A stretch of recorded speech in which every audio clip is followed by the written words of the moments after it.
Good evening, everybody. Welcome to this meeting of the Executive Scrutiny Board. It's Monday, the 11th of March, 6 o'clock, and we're at the Council House at Derby. I'm going to launch straight into it. Any apologies, please? I think we've got any apologies. You seem to be present and correct. Late items, we do have one in relation to food waste weekly collection service to come some point in the future.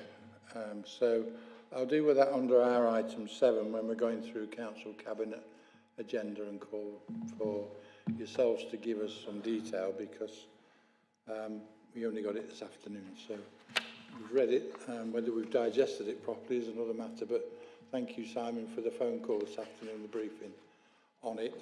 That was helpful, and we'll deal with it as it comes up. So, any declarations of interest is under item 3. No. As chair, just that's all. I got a phone call to say it was coming, and he's going to repeat that briefing in a little while, aren't you, Simon? Effectively. Item 4, the minutes of the previous meeting, they've been circulated and they include the forward, can they be agreed as a true record for starters? Yeah. Thank you. Item 5 is the forward plan. There are a couple of new additions to the forward plan. Any comments at this stage on the new additions or any concerns? They're detailed on page 3 of the thing, yeah, of the addendum. Okay. So if there's no comment on the forward plan, we can go to item 6, and that's the Council Cabinet's response to our last meeting. They certainly noted all the recommendations that we made and didn't agree all of them, but the detail of those that aren't is included. For me, the most significant was the one in relation to the library service. If you recall, we recommended that they review the previous consultation and the previous expressions of interest process that we had to learn from that and the responses that we got from that in their task ahead to re-advertise it and look for somebody to take over all 12.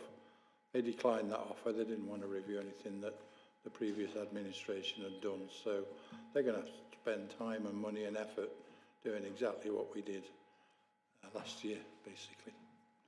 So that was the major one which they declined the recommendation. Any other comments on the response from Cabinet? No? So then we'll move straight on to item 7, which is to look at the Council Cabinet agenda for their meeting on Wednesday. They have the normal first for 6 items on any agenda, and then item 7 is recommending recommendations that we put forward tonight. They deal with item 7 before going on to recommendations from the Adult Health Scrutiny Board. Is there anybody here to mention that? Any thoughts on that? It is included in the papers. I think it was a sound recommendation from the Adults and Health Board. And there's one from at item 9 in relation to children and young people's skills scrutiny. Any comments on that, Lucy? So can I go to the back on the one on dentistry? And it struck me reading through, which I thought was a useful report, that, except I didn't know what a UDA was. Anybody else know what a UDA is? I had to Google it, a unit of dental activity. But the thing that struck me is that if people's dental health was better, there would be less demand for dental services, and therefore we wouldn't have so many people struggling to find a dentist. There is the reference here that the about children and being supervised teeth cleaning, which is obviously something that's important, but there's nothing else here looking at the public health aspects of how to get better dental health across the population. And I just wondered whether that was something that it might be worth looking at as a deeper dive into what we as the Public Health Authority could be doing to help this aspect. I'm sure there's more than whether or not you've cleaned your teeth this morning and this evening that makes a difference to dental health. And if there are messaging there that we should be doing to help deal with the issue of not enough dentists in Derby, then perhaps we should be prioritising that within the public health messaging. I share your concerns about the dental health service in the city, but I think it's also a nationwide issue, I think, at the moment. Absolutely, some training for kids in terms of cleaning their teeth properly might help, but Lucy, you might be more up to speed with where the Health and Wellbeing Board and the other partners in those agencies are with dental health. Has it been subject to any review from them recently?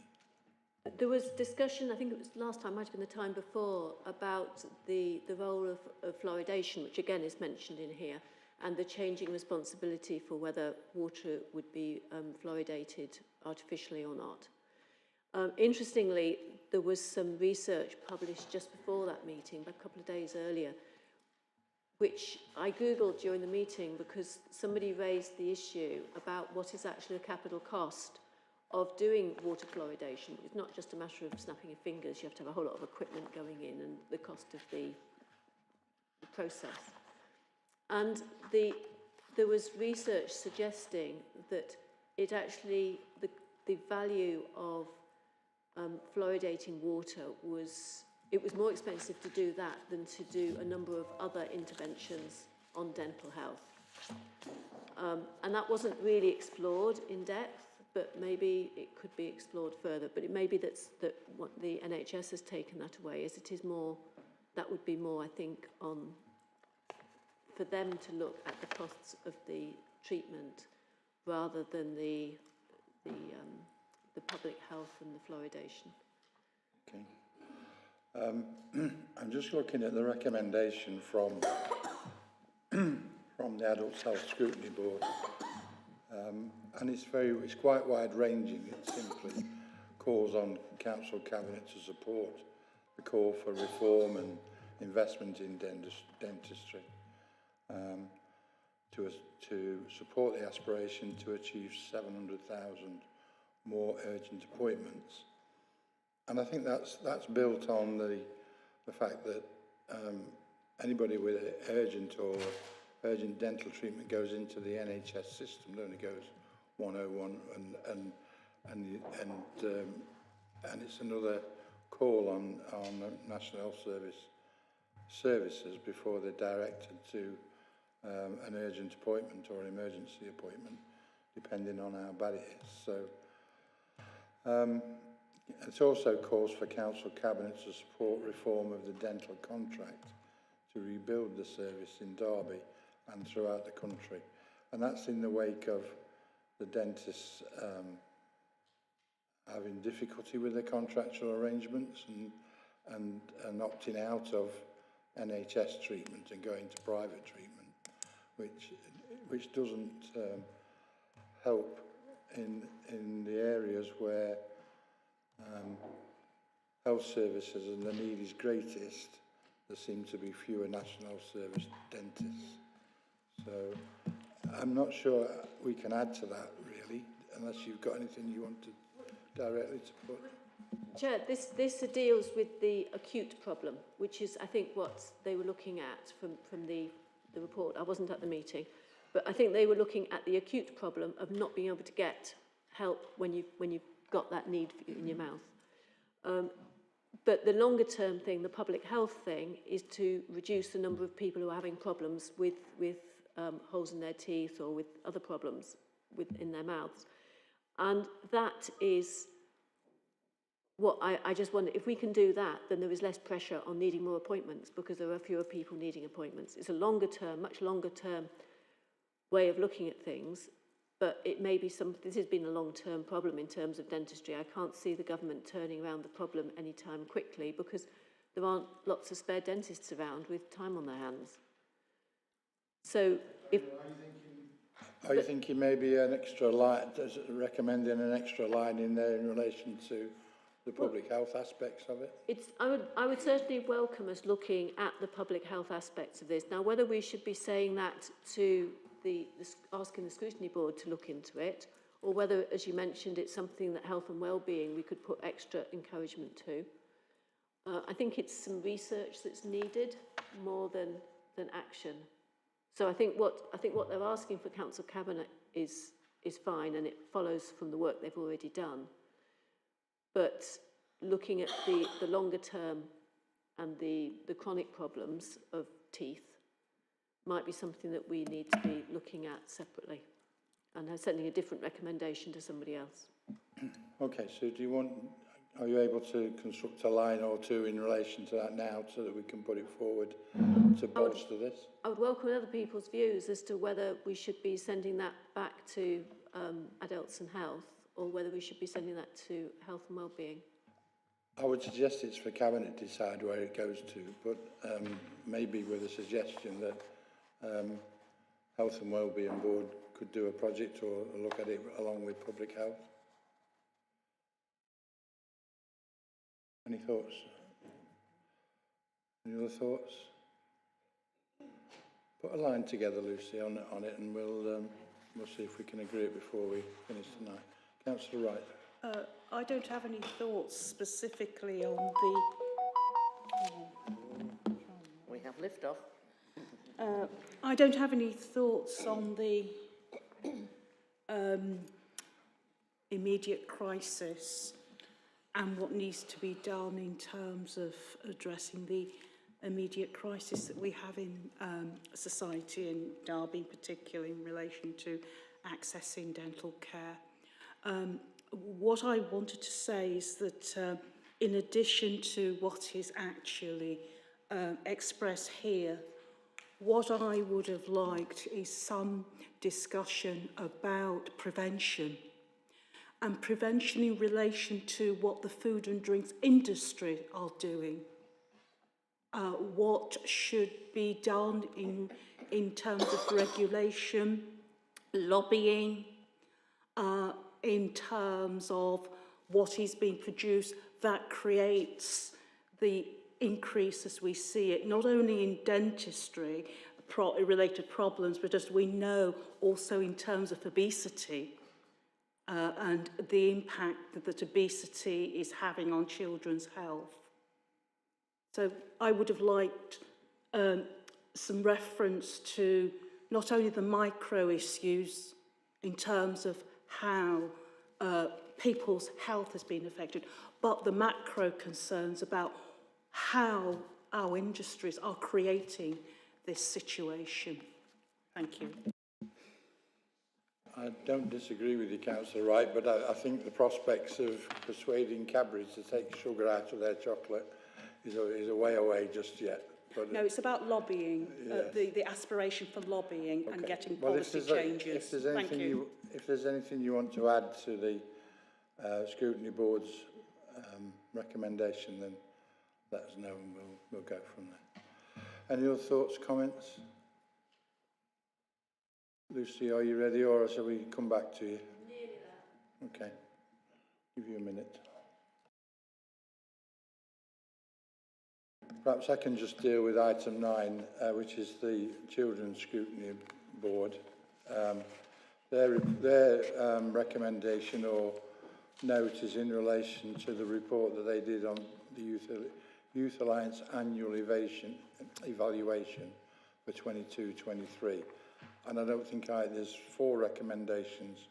I don't think I have anything to add to those, unless anybody else does. Okay, so that can deal with item 9 on their agenda. Lucy, are you ready? Yeah, I'd still wonder whether it is up to Council Cabinet to ask the Scrutiny Board to do some work for them. I don't know whether it's maybe our role to do that.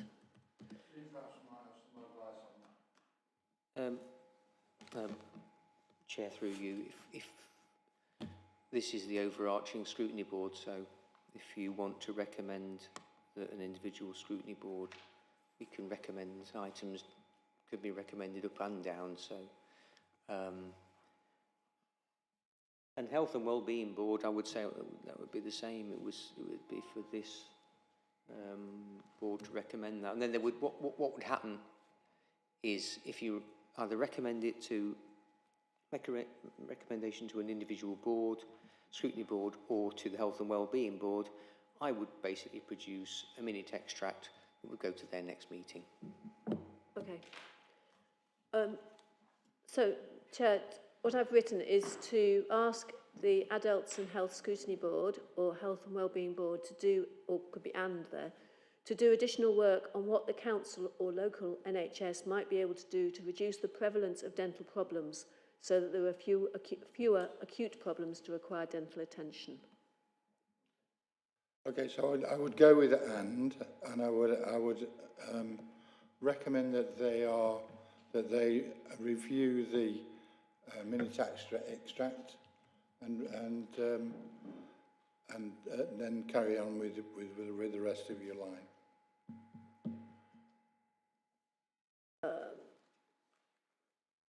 Okay, so do I need to put a reference in this to, or that will the minute extract automatically go to them with this recommendation? I think we just need to make sure that it does. To ask the Adults and Health Scrutiny Board and Health and Wellbeing Board to do additional work on what the council and or local NHS might be able to do to reduce the prevalence of dental problems so that there are fewer acute problems to require dental attention.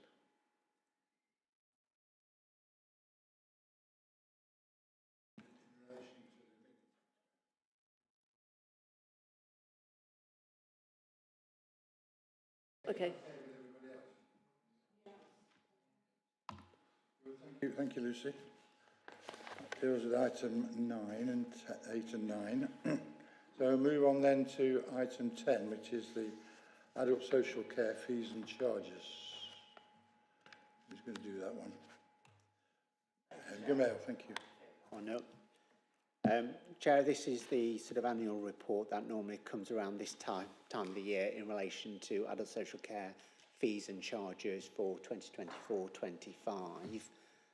The report outlines that councils under the Care Act have a duty to ensure there is a sustainable and affordable local care market, which includes establishing fees for providers in order to ensure sustainability of providers.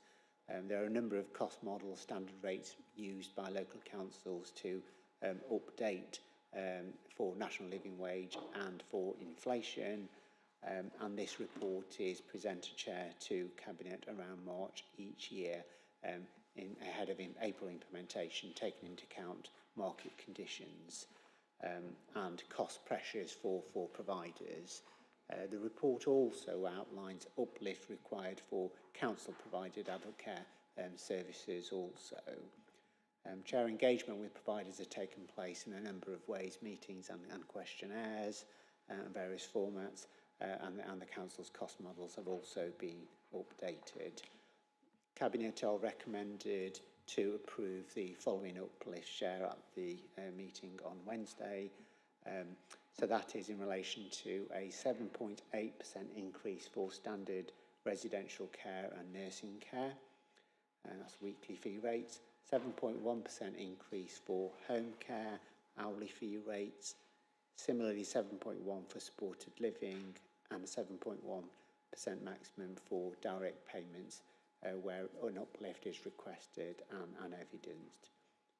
Cabinet has also asked to approve the following uplifts on charges for councils' adult care services to customers, That's 7.8% increase in charges for Bonsall View, mirroring the care homes increase. 7% for CareLink, 7.1% for Standard Shared Lives Carer Service, and 6.8% in relation to administrative tasks linked to deferred payment agreements, self-funder, community care administration and appointeeships. Chair, happy to take any questions. Just to kick this off, Gamal, they're not insignificant rises, are they, this year at 7.1% when things are as tight as they are and the increase in council tax on top. Consultation-wise, have we done it, or would we consult on the figures that we suggest, and what's the feedback if we have? I think the feedback has been positive in the sense, we haven't consulted specifically on the percentage uplift. What we have consulted on is the pressures that providers have been experiencing, Chair. And then once we've had settlements of budget figures, then we've modelled the percentage increase. But Chair, as you outline, it is in comparison to inflation, which is around 4%. It is good news, but we also know Derby is a lower payer on fees as well. But it is good news in the sense of an average of 7% uplift for fees, which will help the provider market in terms of pressures they're experiencing. So in that sense, it's a positive. I'm just going to throw this one in. We've heard a lot about being able to save money through AI in the near future. If there are those savings in AI, what does that have? How does that reflect in the charges? Chair, I can't really comment on its reflection on AI. I mean, this is in the context of the cost of living pressures, energy pressures, and staffing cost pressures that providers are experiencing.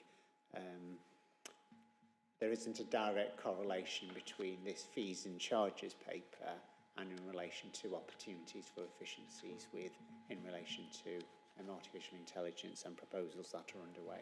Okay, I get that, but correct me if I'm wrong, are we not in the business of providing the services, recovering costs rather than it being a profit-making arrangement in terms of charges?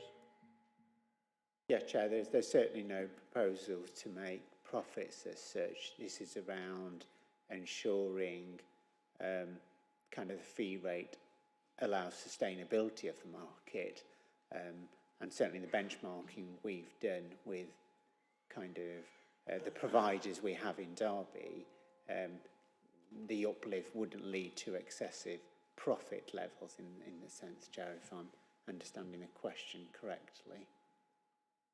Okay, just another aspect of interest in relation to how projected savings are made through AI. Any other questions, thoughts? I think, yes, Councillor Bolton first. Yeah, thank you, Chair. Page 10 of the report, 4.26, deputyship and appointeeship service. This brought back memories when I was catering, looking after my dad, because my dad had dementia. And clearly I had to take on the role of getting my dad into a home when my mum passed away. And I have to say, you know, it is a dreadful situation to be in.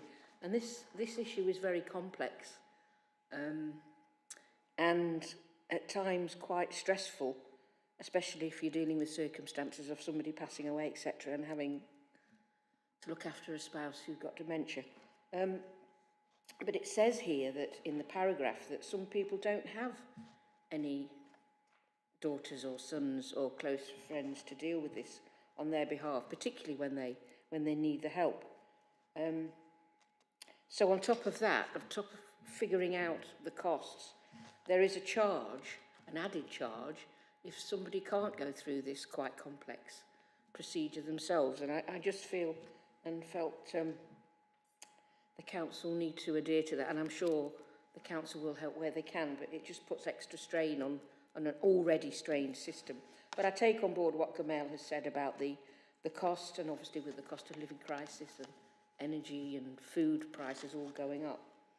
It is a complex matter as I've dealt with it myself. And on page 8, it mentions Bonsall View short break service. Can Gamal just enlighten me where the Bonsall View short break service is? Is it an actual location? Yeah, Gamal, if you want to deal with those 2 points, please, briefly. Yeah, certainly, Chair. In terms of Bonsall View, that is around sort of the Arboretum area, around where Arboretum Lodge is. That's where Bonsall View is as a short break service there. And Chair, in terms of, I take the sensitivities around appointeeship and the council seeking to support families, and the charges proposed are comparable with other councils, but certainly accept the sensitivities of that when the council would wish to seek and support families in a very difficult time. I guess it's almost inevitable that on occasion there will be people who don't have any relatives or anybody to help look after their interests and do go through that appointeeship process. And of course, where else would that fall but to the council to resolve it, I guess. Okay. Who was next? I think, yes, Councillor Rawson. Thank you, Chair. Martin Rawson, Chaddiston West Ward. Just to start with, I think it might be worth just clarifying that in terms of fees and charges, we're talking about what the council charges to providers, or indeed pays to providers, I should say, for services that we commission, and it's not to do with private nursing care or residential homes, for example, and what they charge. That's separate and a matter for them. So when we look at 2.1, the 7.8 increase is actually an increase in the amount that the council is paying for the places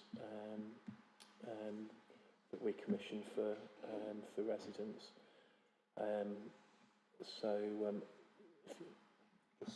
Perhaps if you can tell me whether I'm correct on that or not, Gamal, to start with. Secondly, similarly with the direct payments, that's an increase of the payments which the council gives to residents for them in order to be able to pay for various care packages.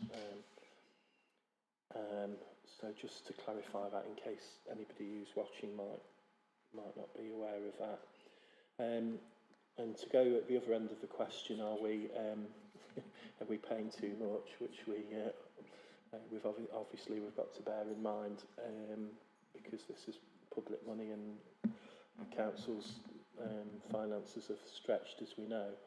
But on the other end of the scale, Derby is one of the lowest funding authorities. So the question is, are these similar to national increases, and are they enough to make sure that the providers remain sustainable? Because if they're not, we might find that some of them start withdrawing, closing, and then that obviously has an impact on our residents if they lose their place and they have to move.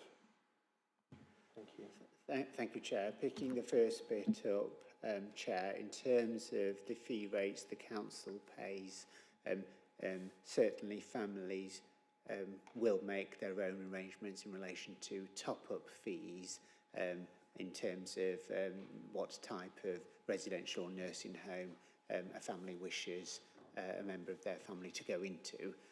But certainly this is an amount that is a benchmarked fee that the council pays. But as I say, there is variation in terms of as families choose and which home they wish to which their family member to go to, and there are self-funders in that as well.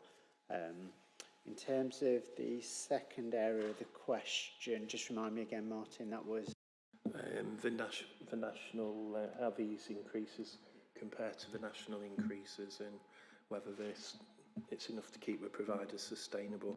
Yes, Chair, just to clarify that, yes it is. I mean, this is benchmarked against the region, but also we use a well-respected organisations, and all councils use them, Care Analytics, to do the benchmarking, the statistical analysis on the modelling to make sure that the threshold that council is agreeing is to ensure future sustainability rather than an increase in significant cost or increase of profitability. So it has been benchmarked, and this is the threshold based on discussion of the market and the modelling and research completed in order to ensure a sustainable market where the council has a duty to ensure care providers remain providing care for our residents. Of course, the council needs to ensure it remains sustainable. So it is benchmarked in the sense of being fair and reasonable, and the market being sustainable despite pressures that there are in that market.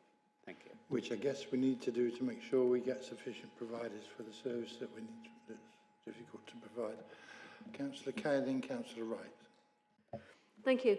I was looking at paragraph 421 and potentially 422, but predominantly 421, about administration charges and deferred payment agreements. And it's commenting that that it's the duty for every local authority to offer a deferred payment scheme, meaning that no one should be forced to sell their home during their lifetime in order to pay for residential care. And I was wondering how many people we have in this situation, in that a home that is standing empty, we know is going to, after a couple of years, going to be charged a much higher level of council tax, for example. There will continue to be maintenance costs for that property. So it may well be deteriorating if it's standing empty. And I was just wondering if there was a duty of care that we ought to be ensuring that there is some, you know, to be able to have somebody living in that property. The property is still available for the person, for the family, but there would also be an income stream from letting it out. Is that something that's explored, or are the numbers here that are so small that it's not worth us looking at? My own thoughts on that, I would have thought most families would have carried some maintenance of the properties and maybe even considered selling them, moving them on, but your views? Chair, I don't have the actual numbers to hand in terms of the volume involved. My impression is it's smaller numbers, and as you say, family members will hopefully ensure maintenance of properties within that. But certainly, Canada's experience hasn't been that the numbers are significant in that space. But I'm very happy to have a look and check the numbers if that would be helpful, Chair. I get Councillor Kerr's concerns in that it could end up with somebody with a property being long-term vacant, which is not good for anybody, is it? In terms of its maintenance. So if you could check those figures, that would be good. Councillor Wright. Councillor Wright, Arboretum Ward. My question is in relation to 3.5, the paragraph that stipulates that where you have complex needs, that the care package of that, or the fee framework, is likely to be based on an ad hoc, bespoke formula. How many are we talking about that's in this situation? And could you give some indication of whether there is a ceiling on the fee in this situation? Gamal, can you expand on 3.5? Yeah, Chair. In terms of, there's no fee within that, but that will be determined by what are the complex healthcare needs, mental health needs of the elderly person, and some of these will straddle health and ourselves in terms of continuing healthcare needs and the very complex cases that really need specialist support. And there will be individual packages which can be variable in terms of an assessment need and in terms of what the health needs are, mental health needs, and what the care package could be to be available within that space. So there'll be variation there, Chair. So there've been assessment prior to placement in case of existing complex needs, but as complex needs develop whilst they're in residential care, then those can be reviewed as well, yeah? That's right, Chair, because it moved from residential to specialist nursing care and specialist complex care as well. Yes, Councillor Kerr. Thank you. And I forgot to say that I'm Lucy Kerr and represent Little Overwood. There's reference to the costs of training and the apprenticeship levy.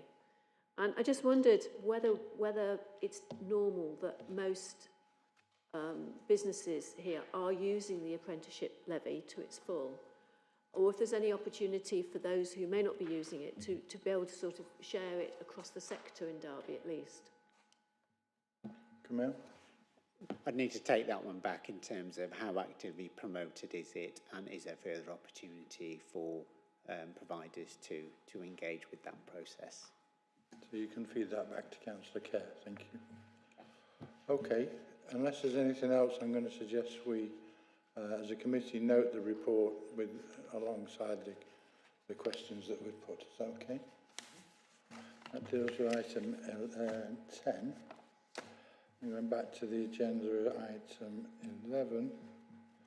Yes, no agenda, it is the proposal for Infinity Park Derby to become to bid for an East Midlands County Combined Authority investment zone. Yes, thank you.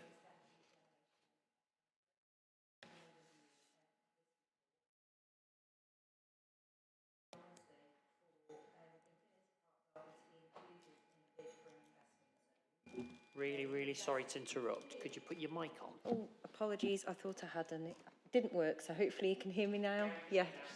Sorry about that. I'll start again. So this is asking for approval for Infinity Park Derby to be part of a bid for an investment zone. Investment zones were a policy launched by the government back in 2022, and they're targeted at 8 specific locations across the country. With combined authorities in place or emerging, of which we have one for the East Midlands County Combined Authority. So investment zones are around developing particular clusters of businesses around particular target sectors in areas in need of levelling up, and there's a number of benefits that come with an investment zone that are outlined in the report from paragraphs 4.6 onwards. There's a significant pot of flexible funding, up to £160 million over 10 years, that will be available to spend on a range of projects across the combined authority area to support the sectors of green industries and advanced manufacturing, which are the 2 that have been selected for our particular investment zone. There's tax incentives available to businesses locating within investment zone sites, and there is a business rate retention element as well to the investment zone designation. Infinity Park Derby is one of 3 sites across the combined authority area that have been proposed, and there's a number of gateways that we need to go through to get full government approval for the investment zone, and we're just about at the end of the final gateway now, which means we do require formal cabinet approval to endorse the final bid, which we expect to be in March.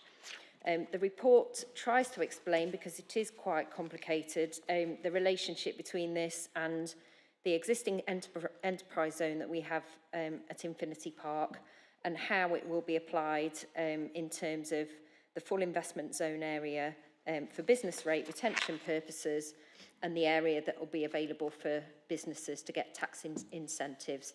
They're different because you have to identify which parts of the site are going to be developed in the next 5 years for those business tax incentives. The report notes that at this stage, there's no detailed proposals or agreement about how the business rates that are retained are going to be shared between the combined authority and the relevant local authorities. And because this will need changes to our business rates administration as the local billing authority, we will have to come back at a future date when those agreements have been discussed further with the full financial implications for the council. And that will need to come back to Cabinet and through to full council.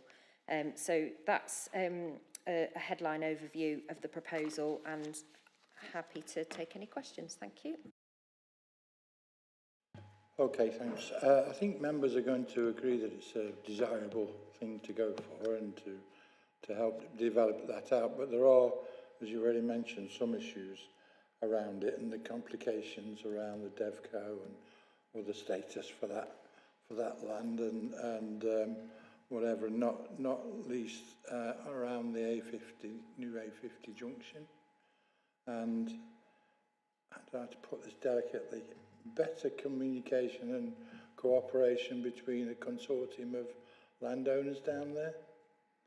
Is there anything you can add in relation to that? So just a couple of thoughts. Firstly, you've referenced, Chair, the Freeport designation, which is linked with the East Midlands Development Corporation.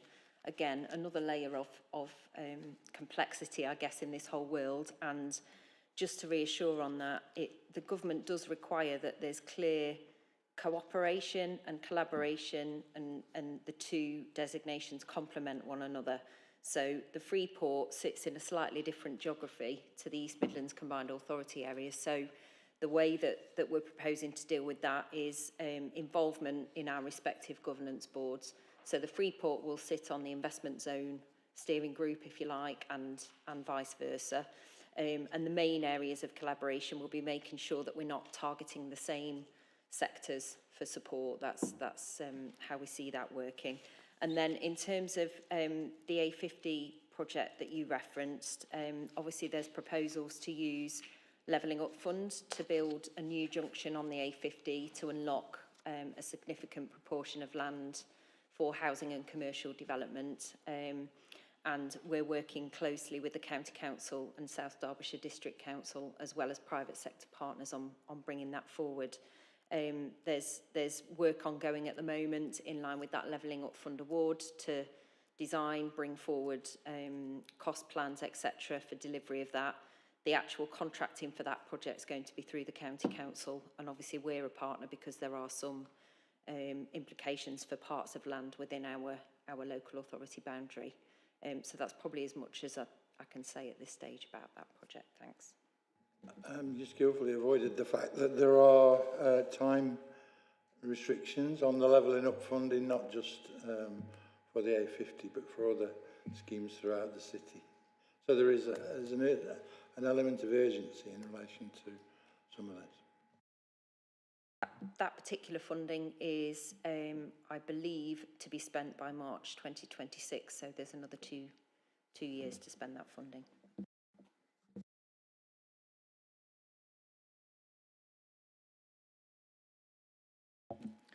Councillor Sarah Bolton, Councillor for Blakeries Ward.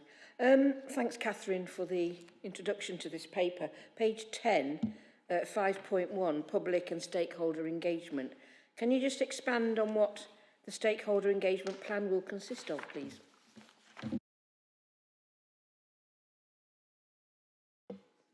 Thank you, Councillor Bolton. I think this paragraph is relatively short because it references the fact that at this stage it's preparation of a bid, and only when we've got greater certainty over approval of that bid and the details of it will we be able to talk in any more detail with stakeholders.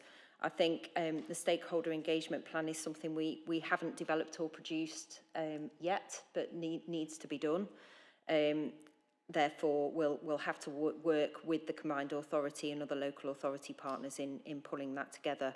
And that will mean working with stakeholders directly affected by the investment zone, for example, the landowners and developers for that site, but also the wider business community and general public, so they can fully understand what this might mean for Derby City. Thanks. Chair, I find this quite difficult because absolutely we want to be seeing more industry and more activity in the area that we've designated for those purposes. But the last bullet point in 4.7 in terms of the benefits is I feel a bit disruptive, and the tenor of this, which talks about in 4.7, it talks about relocating of businesses. I just feel that if it's set up to say, come to Derby, existing company, to invest here at a benefit, but to denude a city or a county somewhere else, it feels it's not necessarily the best use of money. We want to generate new, vibrant industry here, building on our innovation, not to be relocating somebody from somewhere else and leaving a hole in somebody else's economy. And that last bullet point on employer national insurance contributions enables the employer to incentivise people to disrupt their child's education from wherever they're living at the moment, because and relocate their staff and their economic activity to us. And that's great for us, but it's undermining somewhere else. And I just feel the government's not really got this joined up, that we should be encouraging the innovation and not the relocation. I don't expect there's anything that we can be doing at this stage, but I think we need to make some sort of realisation that if young families are going to be uprooted and come to Derby, they're going to be bringing their children needing school places halfway through the year, which is disruptive for their education, challenging for us, adding to the likelihood that there isn't a school place in the nearby school, putting pressure on our accommodation, which we already know is in short supply. And we need to be looking at this in the round. And I hope when we're looking at the real benefits of this, those aspects will also be considered, and the overall pressures on Derby are not just the financial benefit of an existing successful business relocating to us. I don't know how we factor all that in, but I think we ought to be doing it. Thank you. You make a good point, Councillor Kerr, but Catherine, I don't know if you want to answer it, but I've got some observations on that from experience in relation to the development of the combined authority. But go on.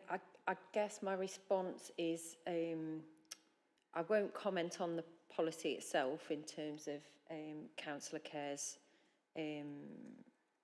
challenges, I guess, to some of the merits or otherwise.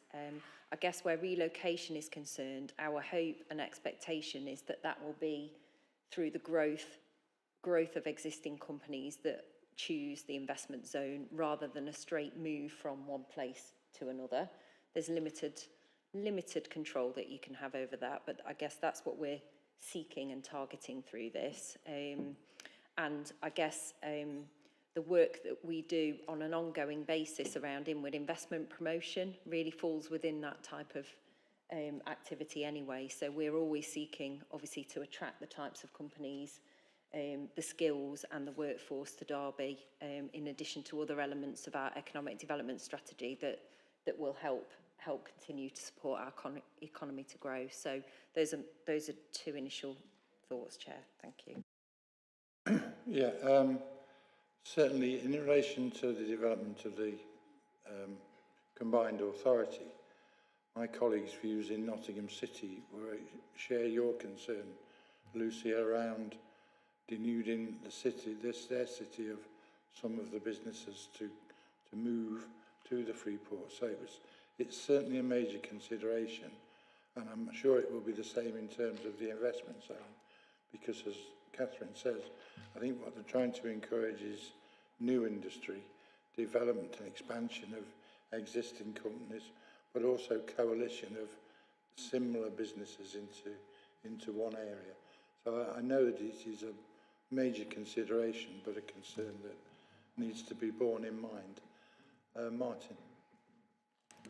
Yes, thank you, Chair. Yeah, mine's a related point really in terms of the types of businesses that we're seeking to attract, because from the outset, Infinity Park Derby always have the vision of attracting sort of high-tech industry related to aerospace and transportation companies that are going to be in Rolls-Royce's supply chain, for example, and Alstom and Toyota's supply chain as well. So it's just really to ask if any of these sort of incentives that we're offering in here are particularly focused at that sort of business. If there's not, is there anything we can do to influence it so that there is more of an incentive for that type of business, rather than, for example, distribution type businesses, which there might be a lot of demand for in the market, but which probably would happen anyway, without the need for incentives such as this. So it's just to ask, really, we've still got this commitment to attracting in, those sort of high-tech aerospace type businesses to Infinity Park, and if there's anything more that we can do to incentivise that. Yeah, I think distribution sheds is not on our wanted list at the moment. We need manufacturing, and I think that hopefully this bid will be geared towards that sort of thing. Catherine? Yeah, thank you, Chair. So I'll just reference 4.6 and 4.7. So 4.7 outlines the tax incentive. So that's what's going to be available to businesses locating on the investment zone. They're already prescribed by the policy, and they're not particularly targeted at any one sector. They're general across the board, because obviously there's different sectors targeted by different investment zones. In 4.6, that starts to show some of the types of projects that we might want to target the flexible funding pot. There's capital and revenue available there. So obviously there's a range of kind of the types of projects you'd expect to see in terms of supporting businesses, research, innovation, skills, etc. And that's where you could start to see those types of projects being targeted at the particular needs of the sectors that we're trying to attract. So hopefully that helps clarify. Thanks. And of course, future government funding will be going to the combined authority and to the elected mayor, and it's a major part of his role is business support and development, business development. Yeah. Was there anybody else? Councillor Kerr.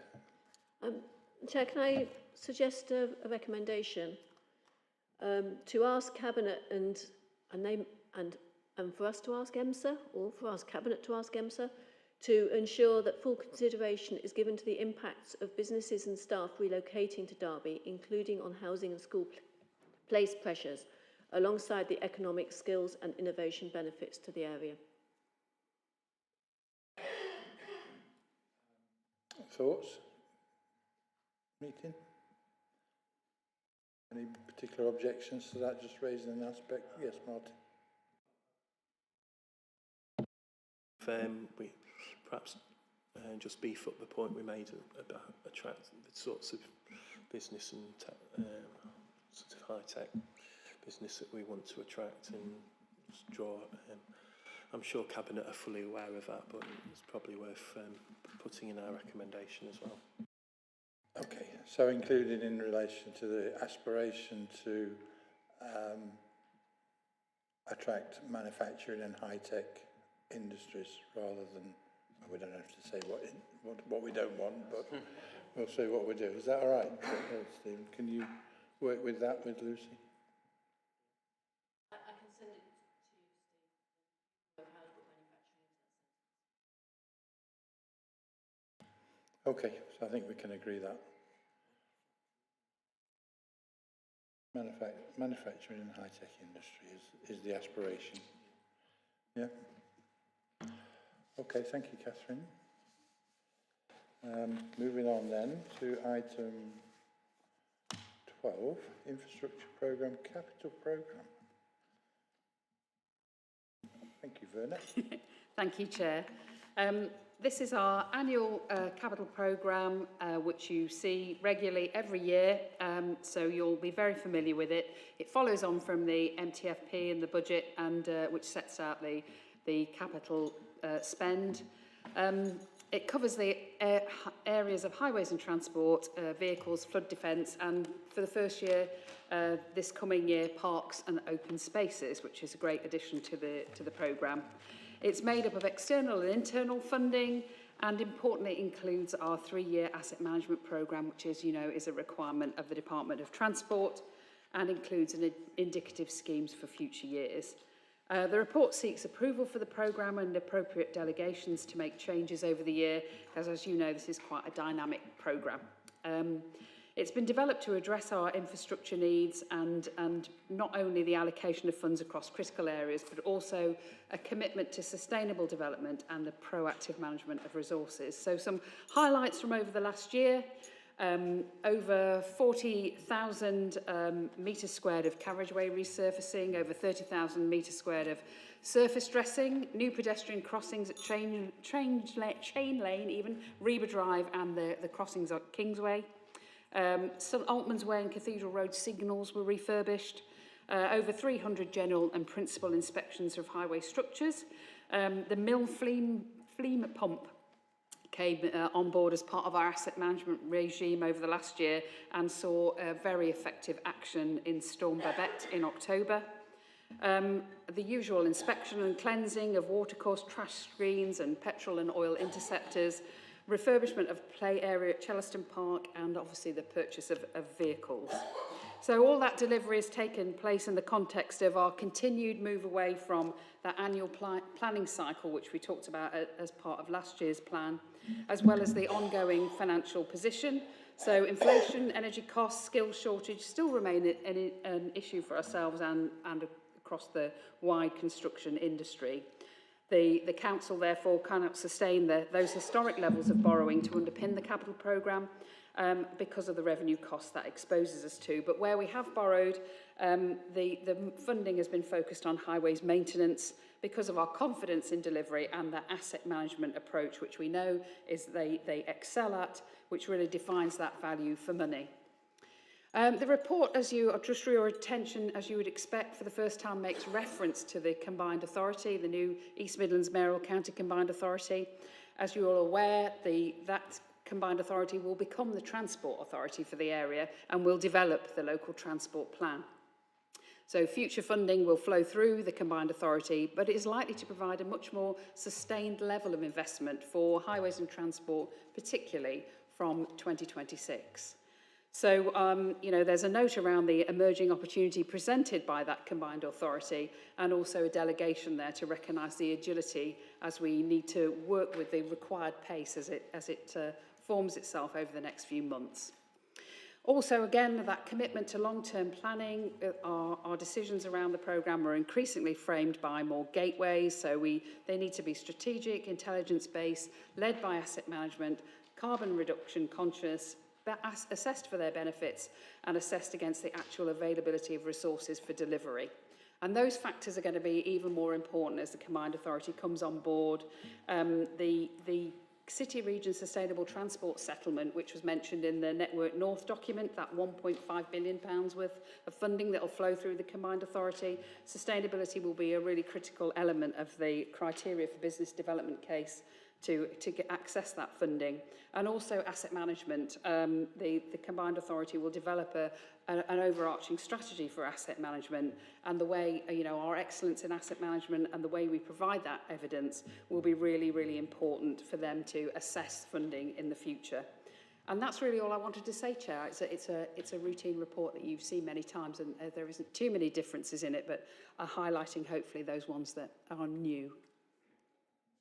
And you've highlighted the potential changes as a result of the Combined Authority, which I'll probably dig into in a bit more detail.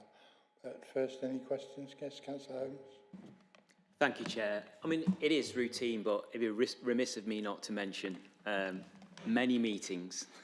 Nigel's smiling over there. Many meetings over a long period of time. They've been robust and frustrating for all concerned, but always respectful. And I'd like to thank Nigel and Werner for their team's support and work on finally seeing the new developer funding pedestrian crossings in Mickleover Ward on Briarfield Way, the Hollow, Station Road, and design work for Ladybank Road near Silver Hill Shops and School in the following financial year. We're also getting a refurbishment of the Station Road crossing near Sainsbury's Local Memorial Hall. There are other areas that obviously are going to benefit in this capital programme.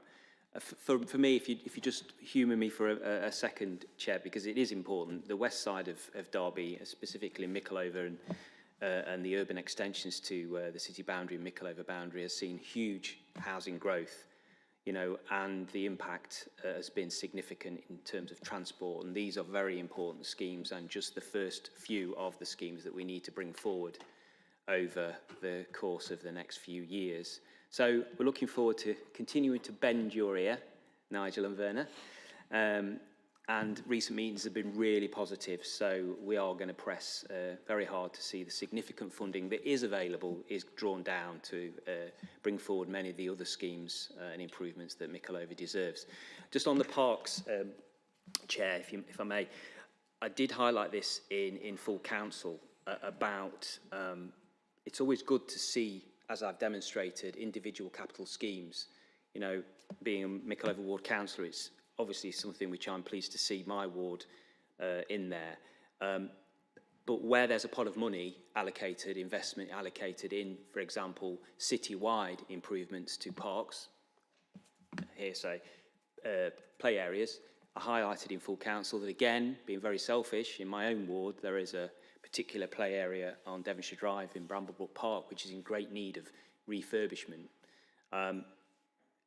I made the point in full council that, as a councillor, I'm sure my colleagues across the city would agree with this, that we need more detail and more assurances as we move forward on that significant investment, that it is going to be fairly distributed across the city and is going to be based on the need of the play areas to be refurbished or parks to be refurbished or have investment. So it was just that assurance, really, because in full council, it wasn't possible, for whatever reason, for the relevant cabinet member to offer me that insurance. So maybe we could do that tonight, Chair. Okay, thank you for that. Mickleover Ward discussion. Does Bramblebrook need a new crossing towards it? Tony? No, we just need the play area sorting out, Chair. That'll do. Right, I'm sure Nigel's aware of that. I had a couple of other hands. I think, Lucy, did you want to come in? Yeah, thank you. Two points here. One is I really appreciate this report because it gives you that information, it gives you that feel for what is going to be happening in the coming year, at least in part. But we have significantly limited funds for this, and therefore we must make sure that all of it is used to the maximum. And therefore, I just want this sort of reassurance that where we are, for example, improving the footway, we actually put in at the same time the drop crossings that we need. And this has been an issue in Littleover, a couple of streets where we have desperately needed new surfacing. It's happening now, it's this financial year. But it hasn't been looked at holistically to make sure that people who want to get to the bus stop can actually get to the bus stop, and a little bit more tarmac will enable them to cross the road. A little drop curb will enable them to cross the road. Similarly, the tarmac goes across a side road, no drop crossings. Can we have drop crossings? And I can't see anything within here that says this is the bit that will enable not just the highways capital maintenance, but also that little bit of improvement. Because if we do it at the same time, the costs will be lower, the disruption to the public will be lower, and we should be joining that up. And similarly, it's an interesting comment that Councillor Holmes has made about Briarfield Way, because the Briarfield Way junction with the Hollow is a real cause of congestion, and the tailbacks go down the Hollow into Havenbolt Lane, into Staker Lane. And I'm just wondering whether actually that junction needs to have traffic lights and not just a pelican crossing. And before we put a pelican crossing in there, which is desperately needed for the school, because the people from Littleover are trying to get to that school and to get to Tesco's, we ought just to make sure that it shouldn't be a traffic light control there, which could then give potentially a bus route between Heatherton and the Royal Derby Hospital with a bus priority there so that it becomes a viable bus service and we can take some of the cars off the road. So I just want to make sure that we're looking at this holistically and we've got the funding to look at it holistically too. And I think that's all we can do tonight at Scrutiny tonight, because if we tried to look at every junction and every crossing and every park in the city, we could be here for a long time. So if we can look more holistically, I'd appreciate it. Martin, I think because you can make representations on that in a number of ways, Lucy, to include that in a future capital programme. Martin, you want to come in? No, Chair, I was just smiling. Thank you. Councillor Wright, you wanted to come in then? Oh, sorry, Councillor Khan. Yes, you're on my... I did write your name down. I was... Yeah. Thank you, Chair. Councillor Jangir Khan, Normanton Ward. Just a brief question about the toilets being installed in 3 parks.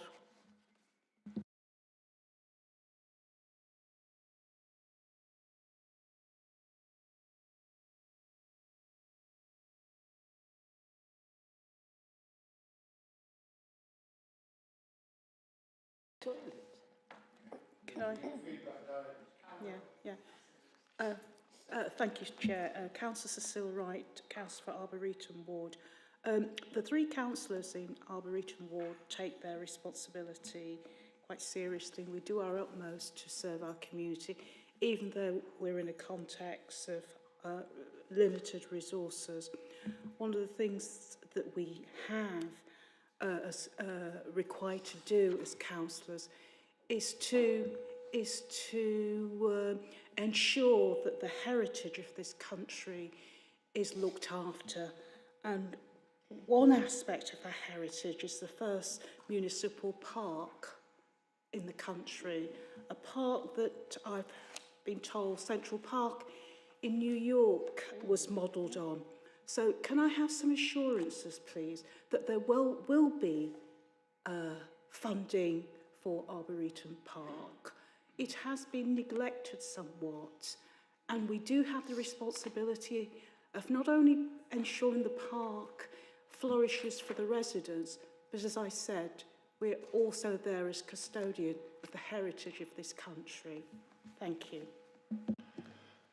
Yeah, a fine park, but it does have a Friends of group, I believe, and support for in a number of ways, which local councillors can support as well. But I'll invite any response in relation to Arboretum. Is there still separate funding for staff to supervise the park? On the programme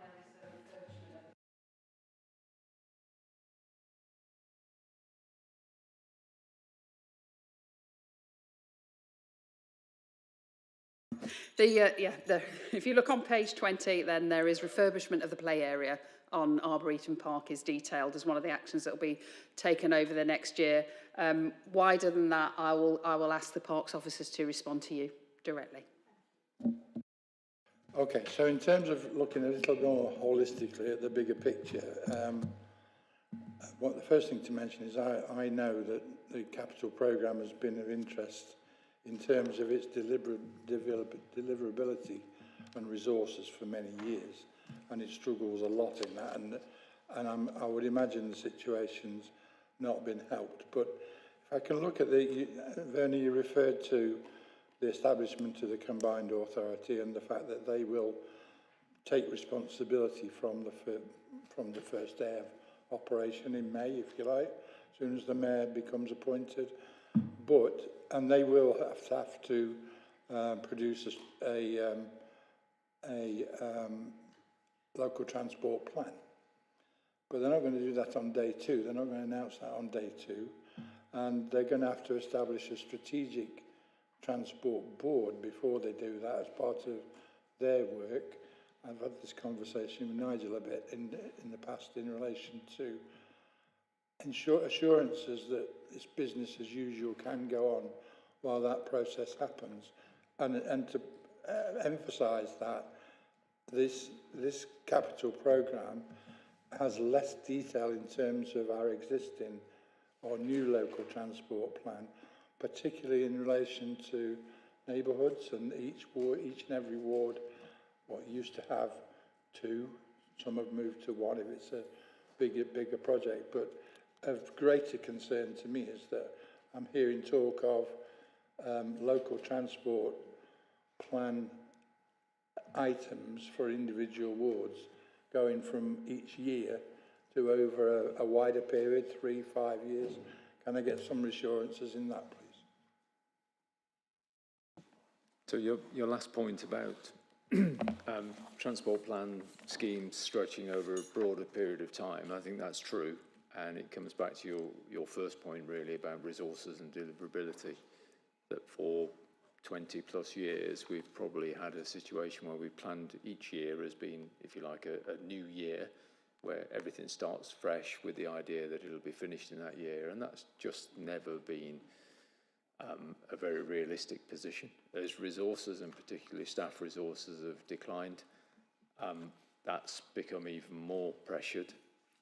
So the reality is about trying to actually set out a programme that's quite clear how long it's going to take to do things, given the resources that we've got. I think picking up your comments around the local transport plan, absolutely right. The combined authority will not immediately produce a ready-made, fully-fledged transport plan on day 2 or day 3 or even day 303, I suspect, because it has to go to consultation. But they will, one of the first duties that they will get as a transport authority is they will be the owners of the replacement LTP. They will be the body that consults upon it. And all of the constituent authorities will have to respond to that in various ways, most of it practical ways. I think one of the issues we've got at the moment is the current local transport plan is basically coming to the end of its cycle. And obviously we've got a void now until we get a new transport plan, and you know, the rules that we've operated under are changing because the funding's changing, a new body's coming into operation. And at the moment, that body is in a very fledgling state, doesn't have a mayor yet, etc., etc. So we are, this year, caught in a position of, you know, it's a little bit odd. It's very much an interim year. I think it might take us till 2025 to see that settle down. It may even take a little bit longer. But in the meantime, we have got ward priorities. We are taking them on board, and we are trying to deliver them where we can within the funding envelope that's in the report.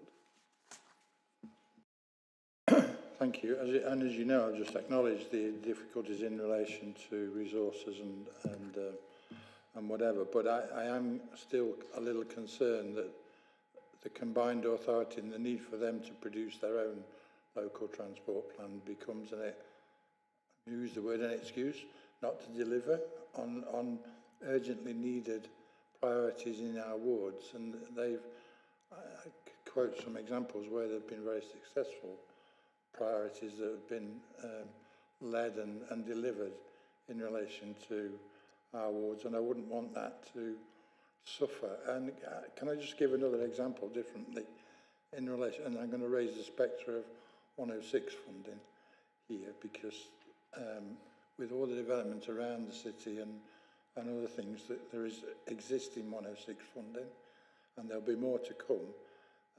And I'll give an example of a park at Hampstead being Spondon. 106 has provided the funding for it, but in terms of design and delivery, we're being told we'll have to, and it's fully funded, but we're being told that it will have to wait until 25, 26 to deliver it because of the resources restrictions. And then in 25, 26, we'll have to find some more funding because the costs and prices will have gone up. So that 106 funding and delivery and resources is, for me, going to be an increasing problem. Any thoughts on the parks one, Werner? It's you know, the whole programme is a challenge. I think we have done better this year, where we've created a smaller programme, tried to move away, as Nigel suggested, from the annual cycles. As Parks comes into that asset management discipline, I think that and be inspired by things, you know, highways, etc., then I think we will be able to provide more of that assurance that we are taking that asset management approach and being able to robustly then evidence where we need to do things and where we need to intervene. And again, with the combined authority, I mean, their strategic asset management plan will be very, you know, we're already at the forefront of that in Derby. So I think they'll be very much aligned. So I think as we bring Parks in alongside us, then we will be able to do that, and we will be able to give you that assurance.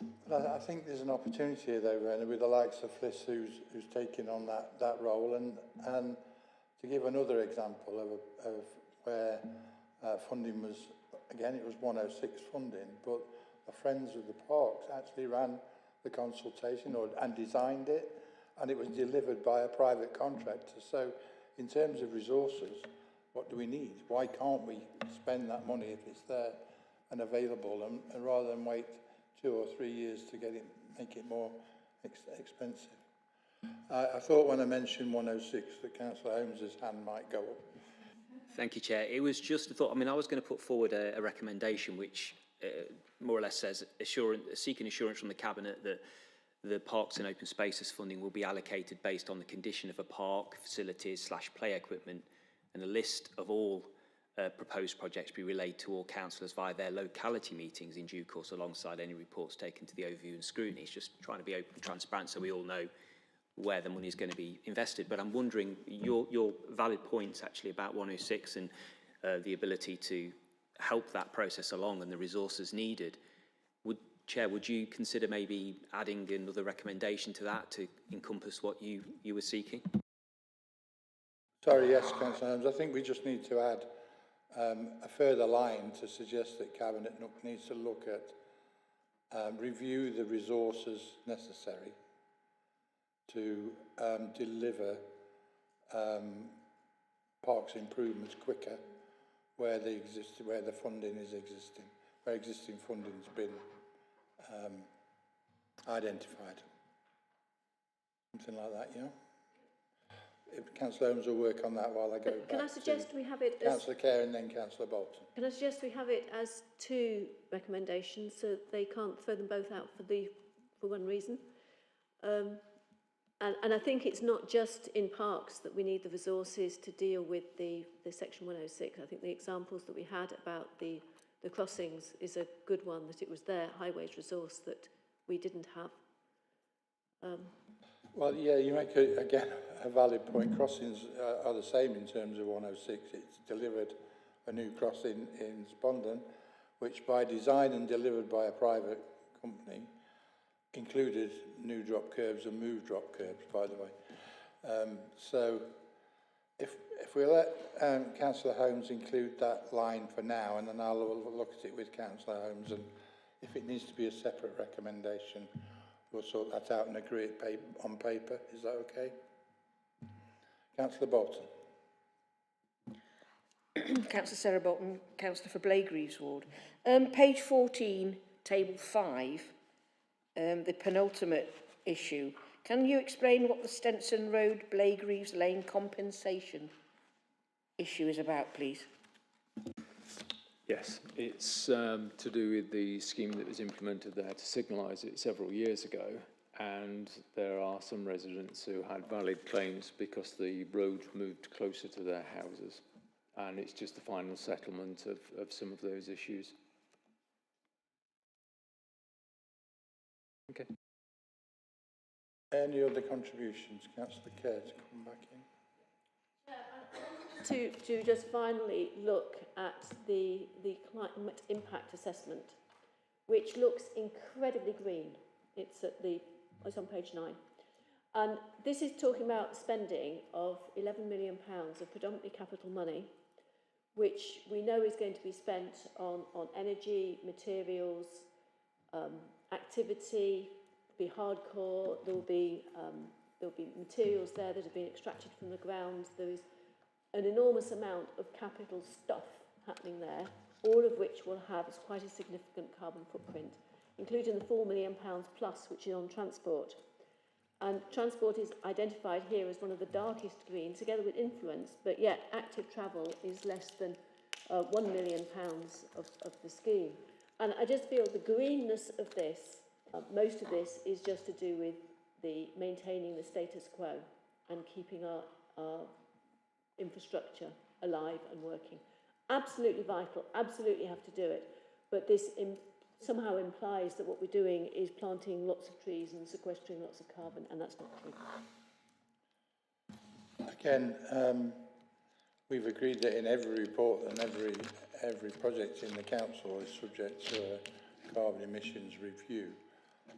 How far you take that is another matter, but any comment on that, Werner? Yeah, Councillor Kerr raised this challenge with us last year, actually, and the team took that very seriously and have worked very closely with Andy and Gemma in our climate change team to challenge themselves over this assessment. And if you look at it in comparison to last year, I think it is a more realistic one. I suppose it provides me an opportunity to you know, I was very serious about that point, that sustainability will be very important for future funding. And some of the things that have been happening, you know, we are trying to innovate around this area. So, you know, we are doing things like using spray injection patching for pothole repairs, which uses a lot less carbon because it doesn't, it utilises lower temperatures. It means that there is an excavation and reinstating with hot materials. We've done 2 schemes now with warm rather than hot mix asphalt, so we're reducing carbon emissions, reducing energy consumption because of that, as well as, you know, usage on site, ensuring that we're recycling more. And something that the highways team particularly are working on is baselining for carbon footprinting, working with our supply chain as well. A very successful event in February where we work together with our supply chain and framework providers, because we need to do this across the whole of the supply chain to look at how we decarbonise. So I absolutely take Councillor Kerr's point. We can always do more around this. I think the team have tried to challenge themselves very much on this report, but I will certainly take that back.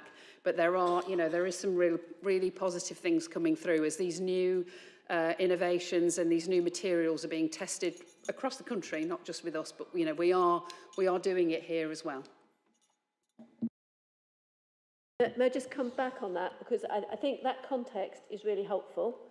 But what's written here is that these programmes provide direct positive contributions to the environmental sustainability of the city. And I don't think that's true, but the greenness may reflect the year-on-year changes in process and changes in the way we're doing things. And I think if it is emphasised, the fact that we are learning and getting better, the green might have been valid, but in what it actually says here, it isn't. Can I just put, if nobody's looked at the Harlaxton Engineering from Grantham, they do a great deal of materials recycling when they are doing work. So if we haven't worked with them yet, it might be worth having a conversation. Okay, Councillor Holmes, and then we've given this a fair look in it. So, Councillor Holmes. Yeah, let's just try and clarify the recommendations, if that's okay, Chair. So 2 points, just tied it up a little bit. The first one is the Cabinet agree that parks and open spaces funding will be allocated based on the condition of a park, its facilities / play equipment, and a list of all proposed projects be relayed to councillors via locality meetings in due course, alongside any report taken to overview and scrutiny.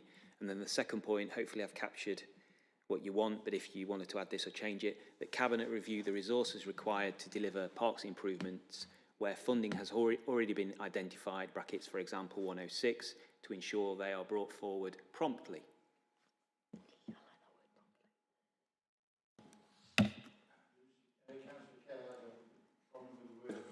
No, I like the word promptly. Right. But in the first list of things, in the first one, could we put community need in as well as the current condition? Chair, I do. The point I made in full council was that in the past, deprivation index has been weighted towards some funding allocations and sometimes double weighted. Now, there is a place for deprivation index to be used. I just don't believe it would be right to use it on a play area, for example. So I am nervous about that because I think that strays into that territory, Chair. Okay, I think historically that's sort of has been an issue in the past, but there's a current initiative in terms of play zones going on, which is spread around the city in wards. I think that needs to be kept in, Lucy, to be honest. I think we need to ensure that consideration is need rather than wholly solely on in terms of deprivation. Okay, is everybody comfortable with those recommendations? And the community need one, yeah? without including the community need one, which Lucy just raised, yeah? Okay.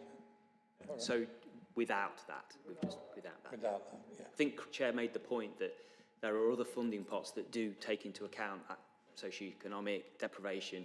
I'm just saying that this particular funding should be fairly allocated on condition and need of a park in a local area, wherever that may be. Okay, with that in mind then, I have to say I've been prompted whilst we've been discussing to think about maybe including a recommendation in relation to local contribution, neighbourhood contribution towards local transport plan priorities, and just seeking reassurance that local communities' views are considered in terms of local transport priorities. I haven't worded it up yet. I haven't got enough to go through without doing a recommendation. So with the principle in mind, if it's okay with you to include a recommendation along those lines, I'll agree the recommendations with Steve tomorrow, and we'll put them out, and if you've got any, once they come out, they'll be circulated to yourselves. Any concerns, let us know. Is that okay? Okay. Good. Thank you, Nigel. Thank you, Werner. I'm going to move on then to our financial colleagues who sat at the back very patiently and to talk us through financial procedures, contract matters. Thank you, Chair. My name's Tony Nash, I'm the Head of Finance. This report deals with three main items. Item 1 is to approve the addition to the capital programme of a CCTV scheme at the value of £135,000. The scheme is funded from Safer Streets Phase 5, that takes some getting out, funding awarded by the Police and Crime Commissioner for CCTV. The key objectives of this funding are outlined in section 4.1.3 of the report, with reducing crime at the forefront. This funding is for areas disproportionately affected by crime, hotspots. Derby City Centre has some of the highest numbers of violence against women and girls nighttime economy offences, and 4.19 of the report lists 394 offences last year in Derby. It's recommended to approve the addition of a new scheme for CCTV to the capital programme of £135,000, of which £84,000 is profiled in 23-24 and 51 in 24-25. Item 2 is to approve acceptance of funding from the DLUHC for domestic abuse and safe accommodation of up to £615,000 for this year, and an associated procurement approval of £2.4 million for up to 4 years, and associated delegated approvals. The Domestic Abuse Act in 2021 placed new duties on local authorities across England to ensure that victims of domestic abuse and their children can access the right to support in safe accommodation when they need it. The DLUHC has confirmed a grant to the Council for 23-24 of £615,000. The Council have had assurance that this statutory duty will continue to be funded in future years, but not confirmation. So that's why the plan is to procure this service for up to 4 years. Safe accommodation is defined as solely dedicated to providing a safe place to stay for victims of domestic abuse, including expert support. For information, the current support is provided by Refuge. Finally, the third item is a bid for an acceptance of £348,000 worth of funding from National Trading Standards and delegated authority to apply the funds received in accordance with the grant terms. National Trading Standards have been supporting Derby since 2019 in an ongoing criminal investigation. There's a realistic prospect of conviction which could result in a custodial sentence. Significant resource has already been invested into investigating the alleged offending and seeking the evidence to support a prosecution. This funding of £348,000 is to support continued cost in the respect of bringing the criminal matters before the court. NTS have funded £362,000 in relation to this matter so far. Thank you. Happy to take any questions. I'll look to committee. Any questions on any of these? Thank you, Chair. Councillor Matthew Oakwood Ward. Not a question really, but just really warmly welcome this report. I think it's fantastic to see the funding and the amounts that are in there. I remember from my time as Cabinet Member overseeing the various bids for Safer Streets. It's great to see that's something that's continuing and the funding there is coming towards the Council. Especially around the city centre CCTV. I mean, we've all got areas in various wards across the city where we'd like to see CCTV, but the city centre really is like no other. It's got a unique set of challenges, it's got a unique set of issues, and increased CCTV there is certainly very welcomes. So yeah, just to really warmly welcome this. Thank you. Just on CCTV, and Charlie fortunately is here. I absolutely get it. I think there's been some big advantages to it. It's great to try and enhance our city centre CCTV in whatever way we can, but we shouldn't forget the potential need for not the same sort of CCTV, but for camera coverage in other areas. Again, I could quote a ward, an area in my own ward, which happens to be a park where there has been serious sexual offences, and it almost makes the park and the footpath across it unusable at the moment until such times as we can add some lighting or cameras, which I'm working on in different ways, and I'll remind Charlie of the need there as well. But welcome the city centre stuff, but we shouldn't lose sight of the whole bigger picture. Yes, Martin. Yes, thank you, Chair. Yeah, I'd like to suggest we put in a recommendation to welcome this extra funding, some very worthwhile projects, and it's always good to get additional funding into the city, and particularly when they're for important issues such as these. I just wanted to mention the following on from what Councillor Kerr said about the climate change implications and how that's reflected in the reports. I think it's worth saying that in this report it's actually a really good example of drilling down into what the climate implications are. So at 9.1 you can see the somebody's gone into quite a lot of detail of thinking about CCTV, even to the type of images that are prepared. And from our point of view as councillors, I'd just like to say I think that's a really helpful way of expressing the information on climate change, so that we can obviously understand it better. Sounds like that satisfies his Councillor Kerr as well in terms of. So we can note these items, but welcome at the same time. Councillor Wright. Thank you, Chair.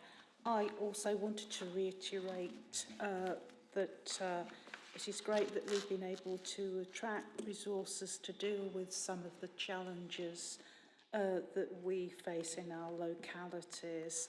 It doesn't say anything specifically about the localities to which the resources is directed to, although it has already been mentioned that the centre of the city is one of the areas. I just wanted to get a sense of how will we be able to capture the improvement or decline in attacks, sex offences. How will all of these aspects of tackling hate crime, antisocial behaviour, etc., how will they be actually monitored? Thank you. I think I'll go briefly to Charlie there, because I know that he works very closely with the Police and Crime Commissioner and our community safety teams, etc.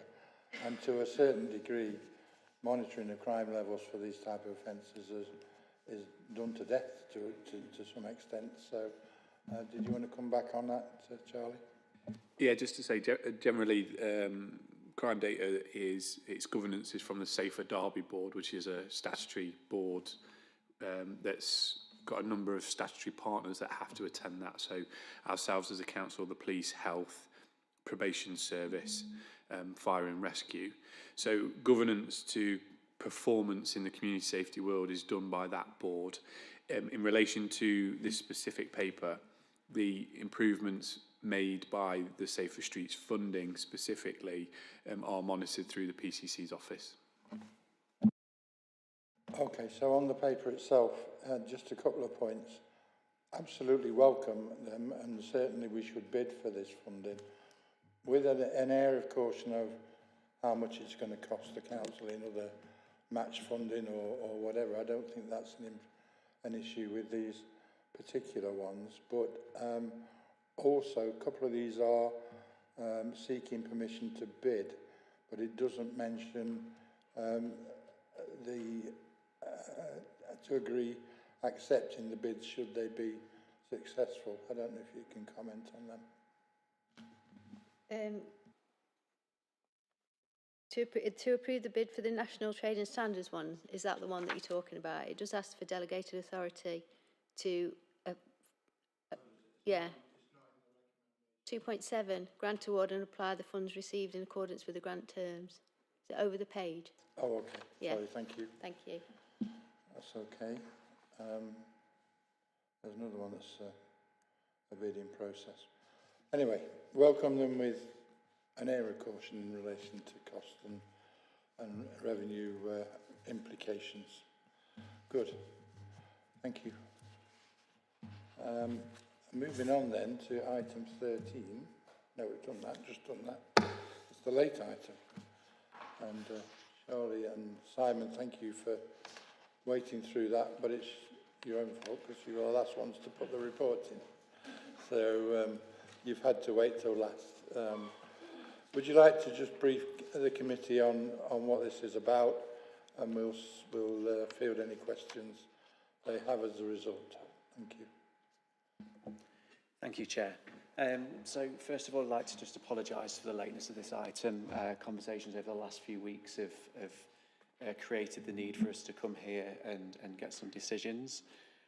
So following several consultations on the waste resources and strategy for England, there's going to be some new changes which are coming through, and they look like deposit return scheme which is being introduced, consistency of collections, the separately weekly collection of food, and then extended producer responsibility for producers. So the aim of the strategies which are coming through is to encourage recycling at the curbside by making recycling simpler and consistent across the country. So to enable the delivery of the service for the free food waste service collected weekly, the deadline of this service to come online is the 1st of April 26. So we're looking for permission to deal with a couple of significant actions that we require. So going forwards, there will be future briefings or a report when we know more from, we've heard more from DEFRA to move this forwards. So the recommendations we're looking for is to approve a new scheme to be added to the capital programme of 2.057 million to cover the purchase of food waste caddies and food waste service vehicles.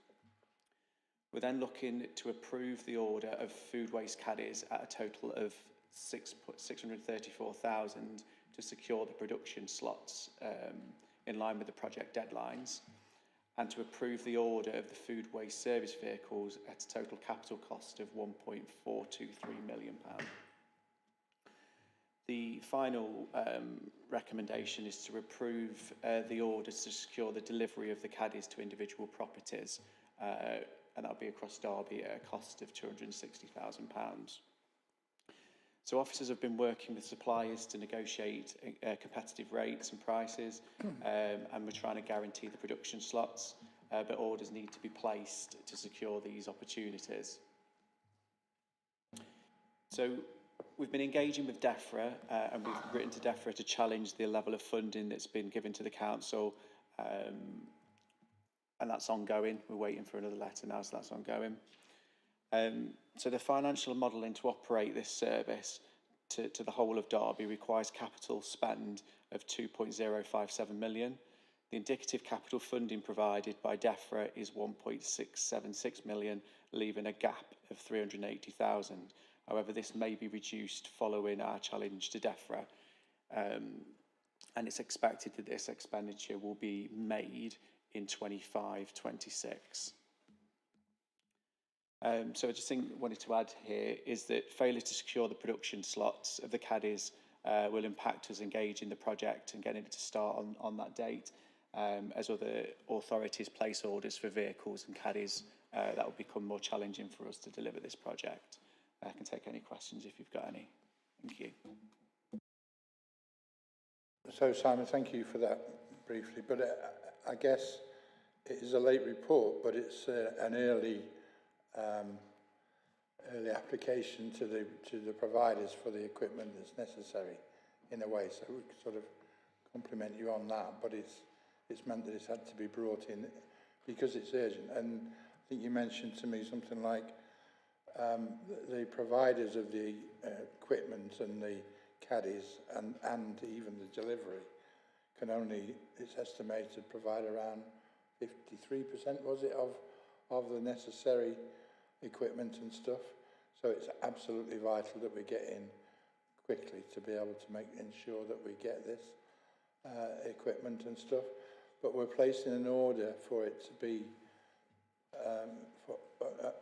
placing an order for it, but it won't actually be manufactured until quite much later. Yeah, that's correct, Chair. So we're looking to place orders to protect production slots. So we won't take delivery of the caddies and vehicles until the end of 25, beginning of 26. But we're basically trying to get onto that production schedule to enable us to secure those slots. Yeah, you're right. At the moment, the leading company can only produce a certain percentage of the caddies that the country will require. So we do need to get ahead of the game on this one. Okay. Any questions, thoughts on this? Because it seems to me that it's a late report on an early application, and first one of a number of reports on the same subject before we get to a conclusion. Yeah, thank you, Chair. Yeah, I just wanted to ask what's going to happen to the food waste. Is it going to be composted, and sort of how does that then tie into the brown bin and brown bin service, which sort of partly covers that already? I think Simon can help you on that because he's been to a local anaerobic digester to see what might happen to it in very recent times. Go on, Simon. Thank you, Chair. I'm visiting one tomorrow, so I'll know more tomorrow. But yeah, we are looking for the food waste to go to an anaerobic digestion plant. So we will be then looking to move some of the food waste out of the garden waste service because it's currently a commingled service. So we'll look to move it out of it and procure new contracts to accept that waste. And the whole principle is that it comes out of the brown bin commingled and dealt with completely separately, yeah? That's correct, yeah, and then you've got the movement from the residual waste bin to the food waste service. Councillor Holmes? Thank you, Chair. Just a quick one. Obviously, it's early days, and I can understand the urgency for this. One thing that other councils have done is offer, potentially for a limited period, free compostable food waste caddy liners. Is that something which we're considering doing? For example, one council had a scheme where local libraries had them. You went in, showed your library card, and you can get a roll of them. I wouldn't have thought, well, they're not cheap, but they're not expensive, they're not cheap, but some households, it's an extra burden on them, and they do have to be specific types as well, so it's probably better for the council to be proactive, at least in the first stages, to maybe offer some of these bags for residents. Thank you, Councillor. So it's very early in the project, and we are currently scoping the options of whether we're going to be providing compostable bags or not. And we will let you know on that when we get to that point, but say it's very early in this project. Thank you. I guess the other thing is, it seems to me that it is very early, but it seems to me that the current government has committed to this. Doesn't mean to say that it will follow all the way through. in the future. But we have to deal with it for what it is at this moment in time, don't we, Simon?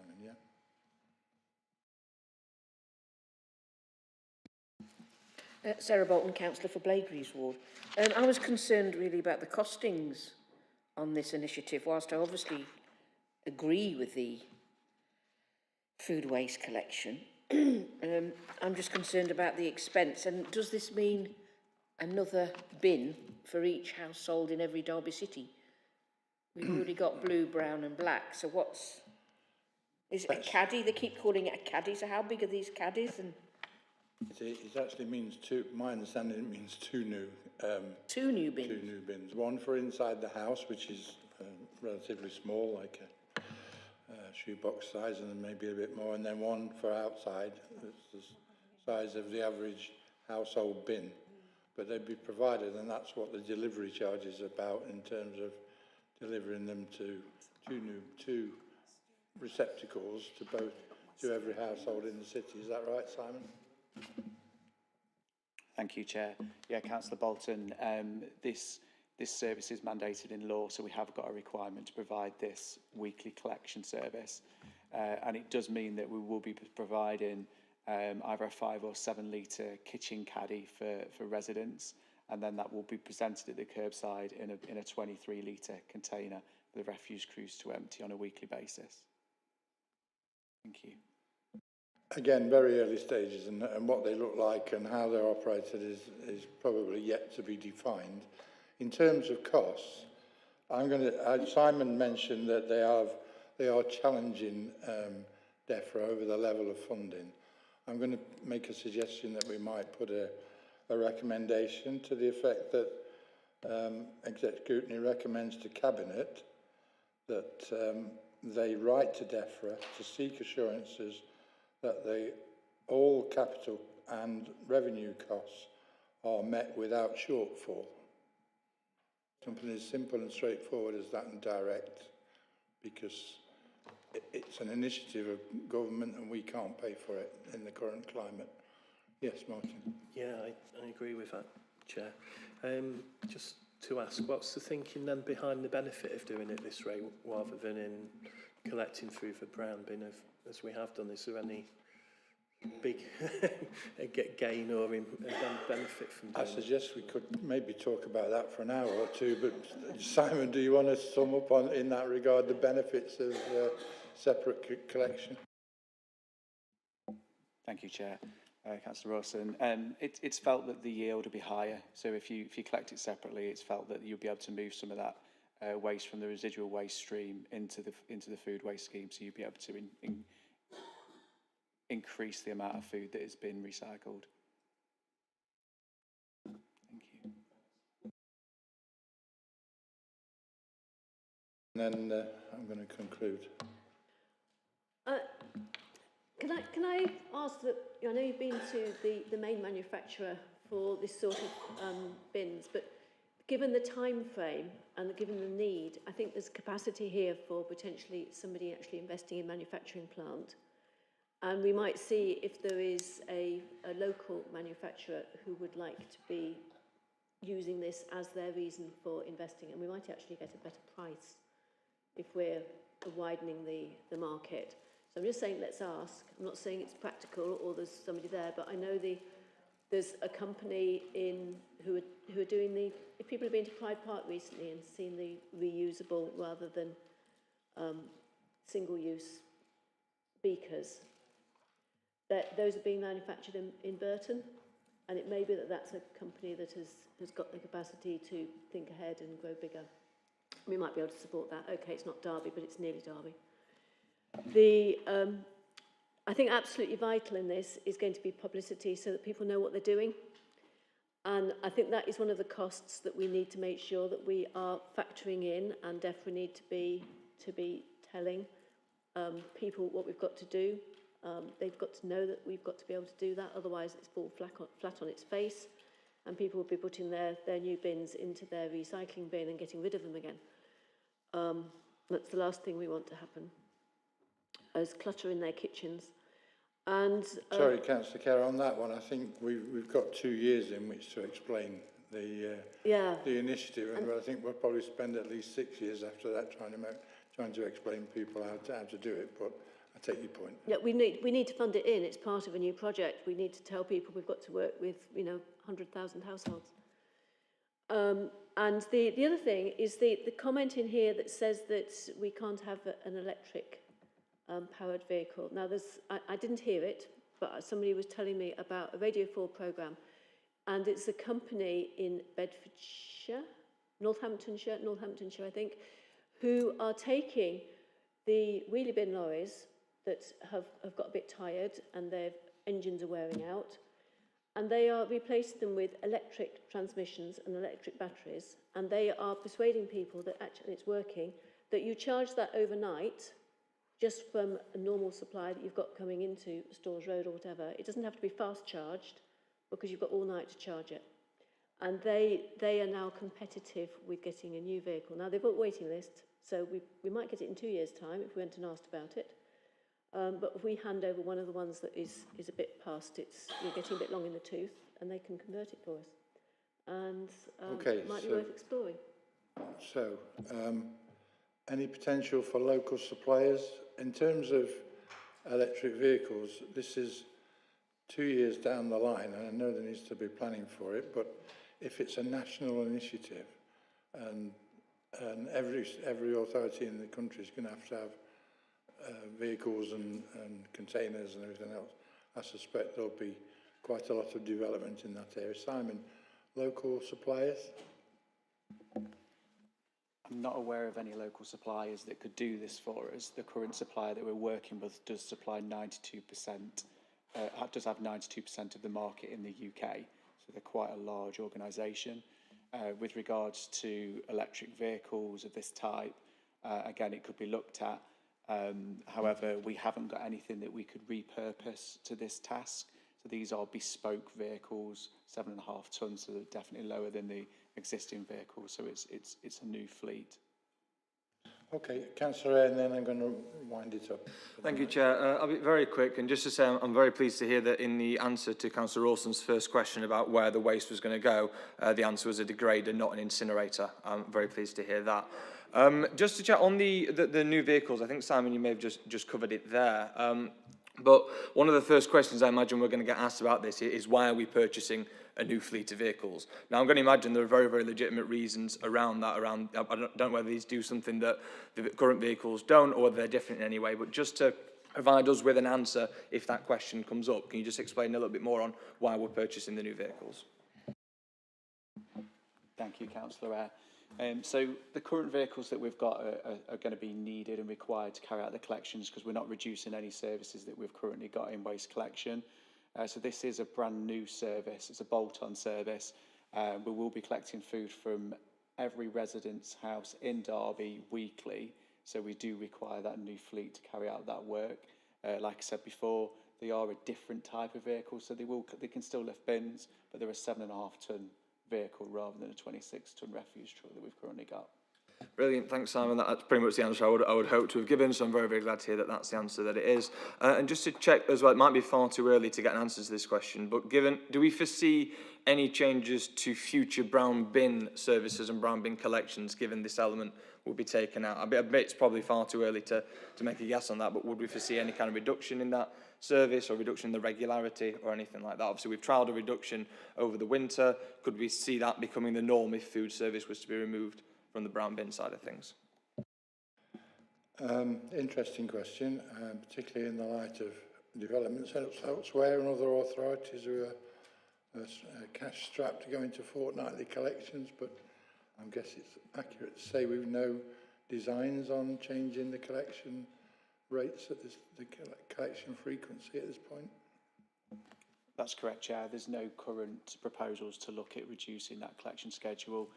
We did drop to monthly over the winter period, and that's actually worked quite well. It's enabled us to deliver some really important health and safety training to our crews, so there's not a provision currently to look to reduce that further.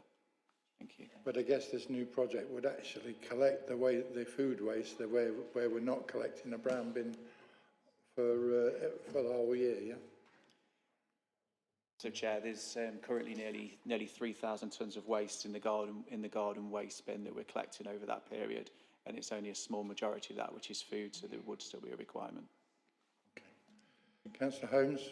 Very quick point. Actually, my concern would be that this impacts significantly on the black bin collections, and there may be changes to that, more so than the brown bin. So I think the point made is that we do need, obviously early days, but we do need to be careful in terms of the detail of what the impact of this might be on the regular collections. We wouldn't like to see, for example, a move to monthly black bin collections as a result of this, as one example. Well, that would be quite drastic, but I think, as we've said all along the line, this is very early stages, and there'll be a lot of detail to be added to how it's all going to work at the end of the day. Right, ladies and gentlemen, thank you very much. Thank you for your time, Simon, and I thought it was going to be quite quick, but we managed to spread that out for a while, didn't we? It is, yeah. Thank you very much, everybody.